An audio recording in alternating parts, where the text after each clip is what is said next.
ছাত্র সংগঠন হিসেবে সবচেয়ে বেশি নির্যাতন ইসলামী ছাত্র শিবিরের উপরে চালানো হয়েছে। টোটাল যে গুমের ঘটনাগুলো ঘটেছে আপনারা দেখেছেন, সেই প্রতিবেদন গুম কমিশন যখন দিয়েছে, টোটাল গুমের ঘটনার 31% গুমই হয়েছে একক ছাত্র সংগঠন হিসেবে বাংলাদেশ ইসলামী ছাত্র শিবিরের। আমাদের 255 জন ভাইকে এই 15 বছরে নেতাকর্মী, নেতা পর্যায়ের দায়িত্বশীলদেরকে আমাদের 255 জনকে সেখানে গুম করা হয়েছে। এবং সমীক্ষায় দেখা গিয়েছে ওইখানে গুমের তালিকা যত কোনো ছাত্র সংগঠন ওইভাবে হাইলাইটস করা হয় নাই, রাজনৈতিক দলগুলোকে প্রকারান্তে মূলত হাইলাইটস করা হয়েছে। সেখানে দেখা গিয়েছে বিএনপি, তার ছাত্র দল, তার যুব দল, শ্রমিক দল, তাঁতি দল, সব দল মিলে হচ্ছে 35% গুমের ঘটনা ঘটেছে। আর দ্বিতীয় একক ছাত্র সংগঠন হিসেবে ইসলামী ছাত্র শিবিরের উপরেই 31% গুমের ঘটনা ঘটিয়েছে এই ফ্যাসিস্ট আওয়ামী লীগ। এরপরে তৃতীয় স্থানে রয়েছে বাংলাদেশ জামাত ইসলামী, 25% গুমের ঘটনা তাদের উপরে ঘটেছে। অর্থাৎ ইসলামিস্টদের উপরে তাদের যে একটা আক্রমণ ছিল এবং বাংলাদেশে যে ইসলামের উত্থান এবং ইসলামী যে মানবতার একমাত্র মুক্তি দিতে পারে, এই বাণী যখন মানুষ আস্তে আস্তে গ্রহণ করছিল, তখন মিডিয়া ট্রায়ালের মাধ্যমে এবং নানা ধরনের ইসলামোফোবিয়া তৈরি করে, তারপরে ওয়েস্টার্নদের চোখে আমাদেরকে জঙ্গি হিসেবে উপস্থাপন করে নির্বিচার হত্যাকাণ্ডকে বৈধতা দেওয়া হয়েছে। আমাদেরকে জেলখানায় নিয়ে যখন মারতো আর কোনো অপরাধ ছিল না, আমরা বলছি আমরা কি করছি, আমাদেরকে বাসা থেকে পড়ার টেবিল থেকে ধরে নিয়ে গিয়ে সামনে অস্ত্র উদ্ধারের নাটক করা হয়েছে, বলা হয়েছে এই অস্ত্রগুলো নাকি আমাদের কাছ থেকে পাওয়া গেছে। এরপরে নীলক্ষেত থেকে, এরপরে বাংলা বাজার থেকে বই কিনে নিয়ে যায়, তাফিমুল কোরআন, তারপরে হচ্ছে অধ্যাপক গোলাম আজম স্যারের বই, অন্যদেরকে ইসলাম নামাজ শিক্ষার বইগুলো কিনে নিয়ে যে জীবন্ত নামাজ, এইসব বই কিনে নিয়ে গিয়ে আমাদের সামনে দিত, কোরআন, নামাজের বই, হাদিসের বই, এরপরে বিভিন্ন ইতিহাসের বইগুলো সামনে দিয়ে বলতে এগুলো জঙ্গি বই। আমাদের যারা শুনানি করতো তারা বলতো যে এইগুলো জঙ্গি বই, নিষিদ্ধ বই, তার তো একটা লিস্ট থাকতে হবে, কিন্তু কোনো লিস্ট পুলিশ সেখানে দেখাতে পারতো না, নির্বিকার পুলিশ দাঁড়িয়ে থাকতো। কিন্তু আমাদের মামলা কোন এক অজানা কারণে, ইনভিজিবল হ্যান্ডের কারণে সেগুলো পরিচালিত হতো, আমাদের রিমান্ড মঞ্জুর করা হতো 15 দিন 20 দিন করে, ডান্ডাবেরি পরিয়ে আমাদেরকে রিমান্ডে নিয়ে অকথ্য নির্যাতন করা হয়েছে। আমরা বলছি আমাদের অপরাধ থেকে, আপনারাই তো মিথ্যাচার করছেন, পড়ার টেবিল থেকে আমাদেরকে ধরে নিয়ে আসছেন, আমাদের অপরাধ কি? বলছে তোমরা ছাত্র শিবির করো না? হ্যাঁ করি, এইটাই হচ্ছে আমাদের অপরাধ, আর কোনো অপরাধ আমাদের নাই। আমাদের সেটা মনে পড়ে যে রাসূলের সময়ে এমনটাই বলা হতো। আল্লাহ রাব্বুল আলামিন কোরআন শরীফের ভিতরে ওইটা বলছেন, ওমা নাকামু মিনহুম ইল্লা আইয়ুমিনু বিল্লাহিল আজিজিল হামিদ। তাদের আর কোনো দোষ ছিল না, দোষ ছিল একটাই, তারা শুধু আল্লাহর দ্বীনের দিকে মানুষদেরকে আহ্বান জানাতো, এটা ছাড়া আর কোনোই দোষ তাদের ভিতরে ছিল না। এখন এই দোষটাই হচ্ছে মৌলিক দোষ হিসেবে আইডেন্টিফাই করা হয়েছে। বলা হচ্ছে ছাত্র শিবির করিস, এইটাই হচ্ছে তোদের মূল দোষ। রাত 3টায় নিয়ে গিয়ে আমাদের নির্যাতন করা হচ্ছে, দোষটা কি আমার? দোষ কিছু না, শিবির করিস না, হ্যাঁ শিবির করি, ওইটাই হচ্ছে দোষ। তো ছাত্র শিবির করা আমাদের জন্য এমন দোষের পরিণত করা হয়েছে।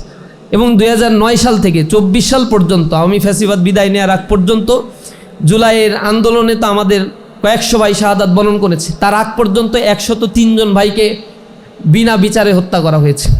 88 জন ভাইকে শুধুমাত্র ক্রস ফায়ার দিয়ে হত্যা করা হয়েছে, কোনো কারণ ছাড়াই ধরে নিয়ে গিয়ে ক্রস ফায়ার করা হয়েছে। গুম ঘরে নিয়ে যেয়ে আমাদের ভাইদেরকে আয়না ঘরে বন্দি রাখা হয়েছে, বছরের পর বছর পরিবার পরিজন থেকে তাদেরকে বিচ্ছিন্ন করা হয়েছে। এখনও 7 জন ভাই ইসলামী ছাত্র শিবিরের গুম অবস্থায় রয়েছে, আমরা তাদের অবস্থান জানি না, তারা আসলে কোথায় আছে, কি অবস্থায় আছে। আমরা 5 আগস্টের পরেও অনেক ভাই আয়নাঘর থেকে, বন্দি থেকে মুক্তি পেয়েছে, কিন্তু আমাদের 7 ভাইয়ের ব্যাপারে আমরা এখনও পর্যন্ত প্রশাসনের দ্বারে দ্বারে ঘুরে বেড়াচ্ছি। গুম কমিশনে আমরা আবেদন জমা দিয়েছি, আমরা বিভিন্ন প্রশাসনের দপ্তরগুলোতে গিয়েছি, র্যাবের কাছে গিয়েছি, কিন্তু তারা আমাদেরকে কোনো জবাব দিতে এখনও পারছে না।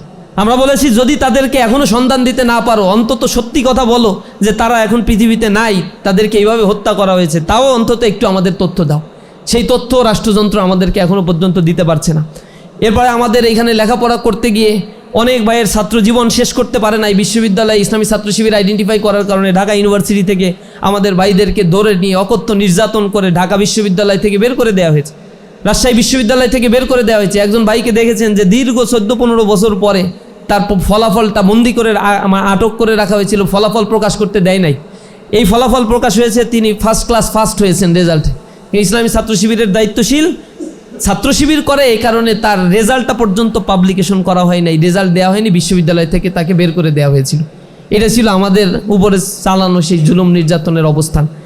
এবং এই যে দীর্ঘ সময় ধরে বিগত 15 বছরে ইসলামী ছাত্র শিবিরের প্রায় ৬৬,২৪০ জন ভাইকে গ্রেপ্তার করা হয়েছিল। এর মধ্যে আমাদের উপরে যে মামলা করা হয়েছিল তাতে প্রায় আসামি করা হয়েছিল ১,৫৩,৩১২ জনকে আসামি করা হয়েছিল। রিমান্ডে নিয়ে ১৯,০০০-এর অধিক ভাইকে চরম নির্যাতন করা হয়েছিল। তার মধ্যে পঙ্গুত্ব বরণ করেছিল প্রায় ৫০০-এর কাছাকাছি ভাইকে স্থায়ীভাবে হাত হারিয়েছে, চোখ হারিয়েছে, পা হারিয়েছে। এভাবে এখনও পর্যন্ত সেই ক্ষত নিয়ে জীবনযাপন করছে। আমাদের দুইজন শাখার দায়িত্বশীল জয়পুরহাটের সভাপতি সেক্রেটারি কেন্দ্রে আসছে রিপোর্ট জমা দিতে, কেন্দ্রের বার্ষিক রিপোর্ট। তাদেরকে বাস থেকে নামিয়ে নিয়ে গিয়ে দুইজনেরই গুলি করছে, পরবর্তীতে তাদের পা কেটে ফেলা হয়েছে, দুইজনে স্থায়ীভাবে পঙ্গু হয়ে আছে। এভাবে ক্ষত বয়ে বেড়াচ্ছে আমাদের ভাইয়েরা দিনের পর দিন। আমাদের ভাইদেরকে যখন গ্রেপ্তার করা হতো, সাতক্ষীরার আমাদের একজন শহীদ এমন হয়েছে বাড়িতে যেতে পারে না ৪-৫ বছর ধরে। হঠাৎ করে তার মাকে দেখার ইচ্ছা জাগলো তার। রাতের অন্ধকারে মাকে দেখার জন্য সে গেছে, সেখানে ওত পেতেছিল সেখানে গোয়েন্দা বাহিনী। ইসলামী ছাত্র শিবিরের সেই ভাইটিকে গ্রেপ্তার করে নিয়ে আসা হলো। এরপরে তাকে যখন ক্রস ফায়ার দিতে নিয়ে যাবে, পুলিশ জিজ্ঞাসা করছে তোমার জীবনের শেষ আশাটা কি? এই ঘটনা আমাদেরকে ওই পুলিশের ওই অভিযানে যারা ছিল তাদের একজন কর্মকর্তা আমাদেরকে পরে বলছে, আর চোখের পানি ফেলছে, কান্নাকাটি করছে, বলছে বড় অন্যায় আমরা করছি তার উপরে। যখন তাকে নিয়ে যাচ্ছে ক্রস ফায়ার দিতে, ক্রস ফায়ারের পূর্বে বলছে তোর কোনো ইচ্ছা আছে কি না, শেষ ইচ্ছা। তখন আমাদের ভাইটা বলছে যে আমার মাকে তো একটু দেখতে আসছিলাম, মাকে যেহেতু দেখতে পারলাম না, তার আগেই গ্রেপ্তার করলেন, আমার মাকে একটু যদি এক নজর আমাকে একটু দেখায় নিয়ে আসা যায়, আমার মার কাছে আমাকে একটু যদি নিয়ে যান, আমার এইটুকু শেষ ইচ্ছা।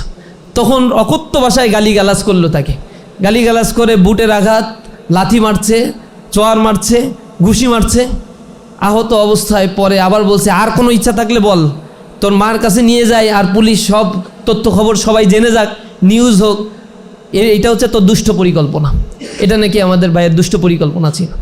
এরপরে বলছে যে আমার আর কোনো চাহিদা নাই, পকেটে আমাদের মাসে কিছু পত্রিকা আছে, কিশোর কণ্ঠ পত্রিকা, ছাত্র সংবাদ, এরকম কিছু পত্রিকা আমাদেরকে বিক্রি করতে হয়। এই টাকাগুলো আবার বাইতুল মালে আমাদের জমা দিতে হয়, কারণ এই পত্রিকা বিক্রি করি আর পরের মাসের পত্রিকা আবার প্রিন্ট দিতে হয় সেই টাকা দিয়ে।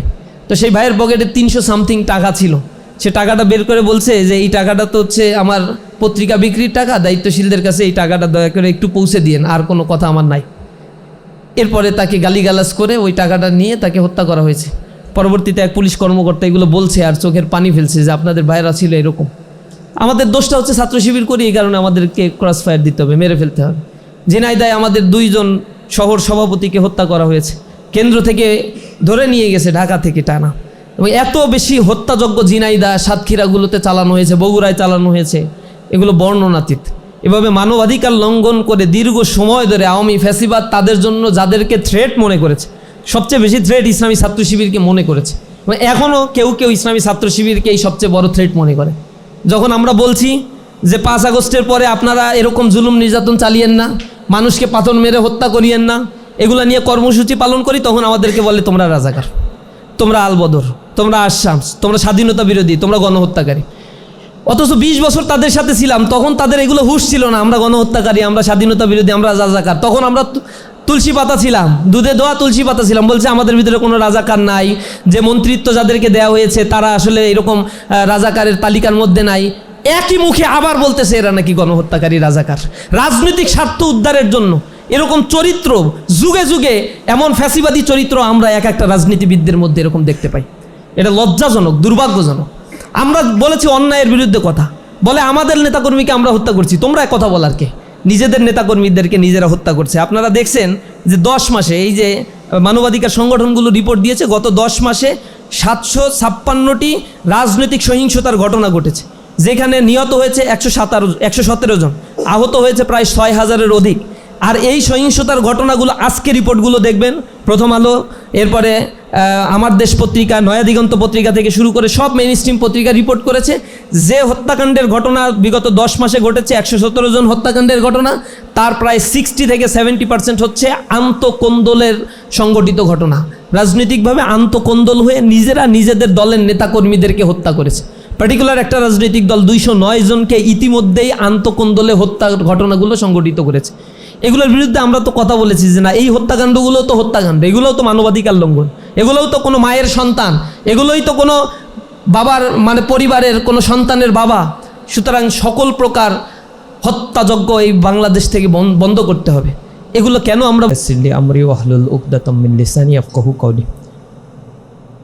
সমৃদ্ধ বাংলাদেশ গড়ার লক্ষ্যে সদক্ষ দেশপ্রেমিক নাগরিক তৈরির অঙ্গীকারবদ্ধ প্রিয় কাফেলা বাংলাদেশ ইসলামী ছাত্র শিবির কেন্দ্রীয় মানবাধিকার বিভাগের উদ্যোগে আয়োজিত আজকের 10 ডিসেম্বর আন্তর্জাতিক মানবাধিকার দিবস উপলক্ষে আলোকচিত্র প্রদর্শনী এবং আজকের এই আলোচনা সভার প্রধান অতিথি হিসেবে উপস্থিত রয়েছেন বাংলাদেশ ইসলামী ছাত্র শিবিরের মোহতারাম সাবেক কেন্দ্রীয় সভাপতি, যিনি আওয়ামী ফ্যাসিবাদের আমলে জুলুম নির্যাতনের শিকার হয়ে কারাবন্দী ছিলেন। বুয়েটে ভাইকে প্রচণ্ড পরিমাণে নির্যাতন করা হয়েছিল। আল্লাহ রাব্বুল আলামিন আমাদেরকে সুস্থতার সাথে ভাইকে আমাদের মাঝে ফিরিয়ে দিয়েছেন। এখনও পর্যন্ত সেই ক্ষত বয়ে বেড়াচ্ছে, এখনও পর্যন্ত সেই ট্রমা তার শরীরে রয়েছে। আজকের এই প্রধান অতিথি ইঞ্জিনিয়ার সিরাজুল ইসলাম ভাই সহ অন্যান্য নেতৃবৃন্দ, জাতির জাগ্রত বিবেক, সাংবাদিক বন্ধুগণ, সংগ্রামী উপস্থিতি, আসসালামু আলাইকুম ওয়া রাহমাতুল্লাহি ওয়া বারাকাতুহু। 1948 সালে জাতিসংঘের সার্বজনীন ঘোষণাপত্র অর্থাৎ UDHR এর আজকে 77 বছর পূর্ণ হলো। জাস্ট 2 বছর পরেই অর্থাৎ 1950 সালে 10 ডিসেম্বরকে আন্তর্জাতিক মানবাধিকার দিবস হিসেবে জাতিসংঘ ঘোষণা করে।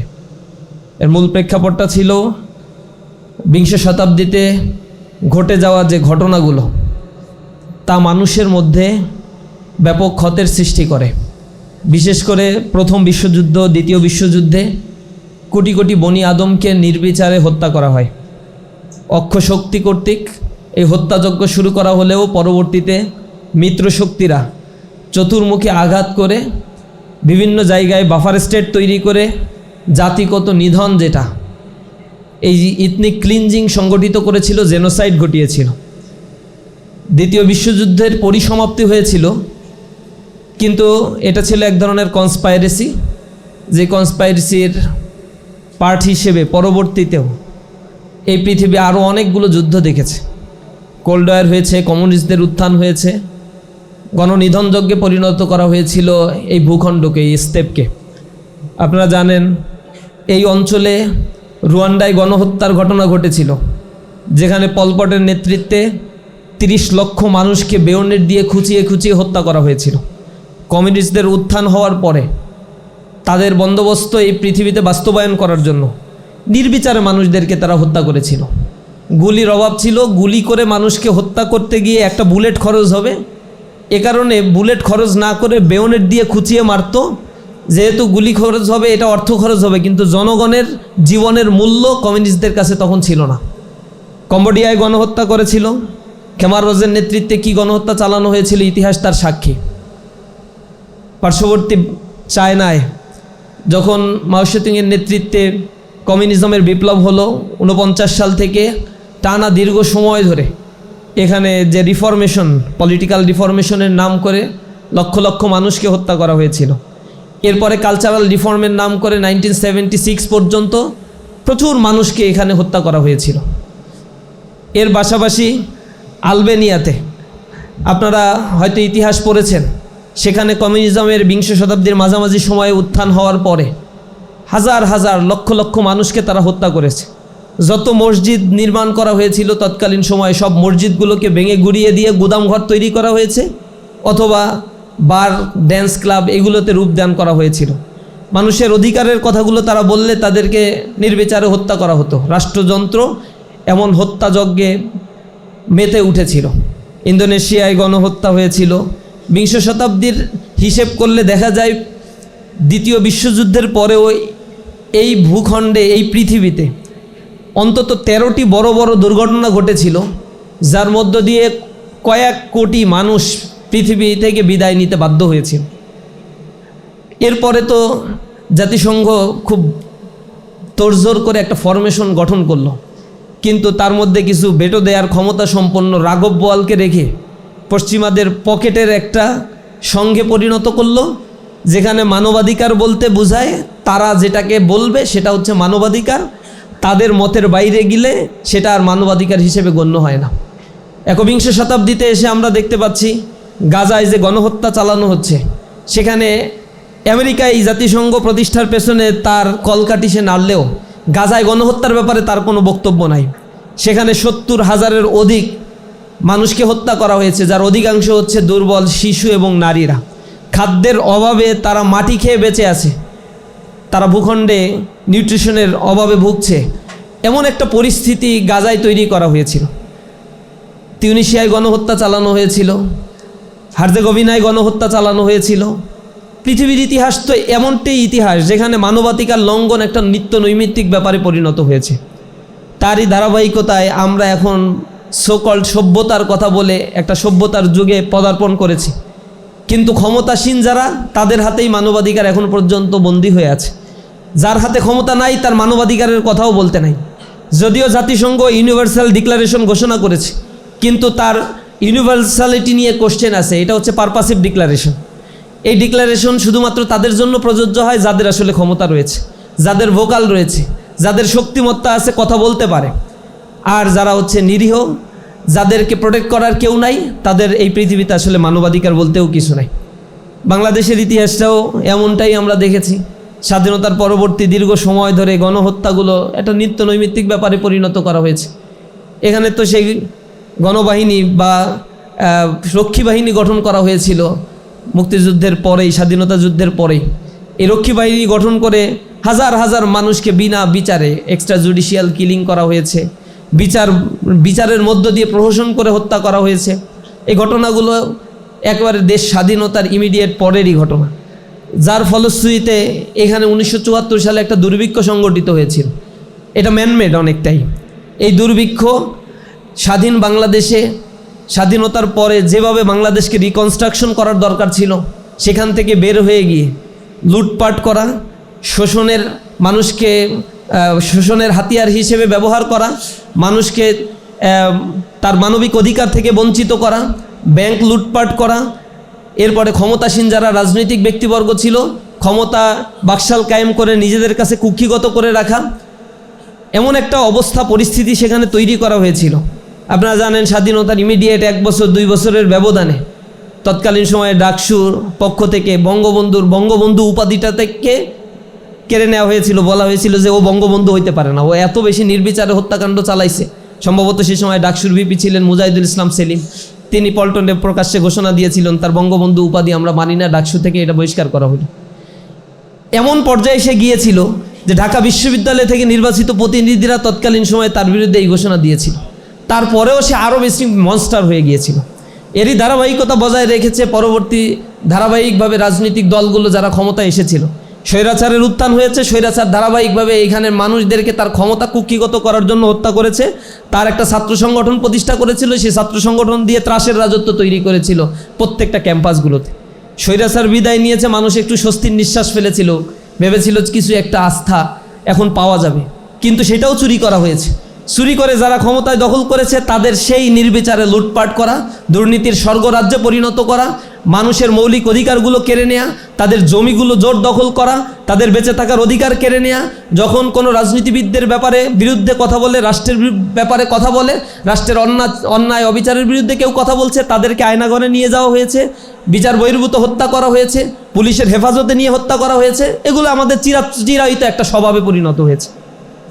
ধারাবাহিকতা তো বজায় রেখে সর্বশেষ আওয়ামী ফ্যাসিবাদ দীর্ঘ 15 বছরে যে জুলুম নির্যাতনের স্টিম রোলার এই বাংলাদেশে চালিয়েছে, তার পরিণতি হয়েছে এই বাংলাদেশ থেকে তাকে তল্পা নিয়ে যাদের এজেন্ডা বাস্তবায়নের জন্য এমন গণহত্যাগুলো তারা এই ভূখণ্ডে চালিয়েছিল, তাদের কাছে সে বিদায় নিয়ে চলে গেছে।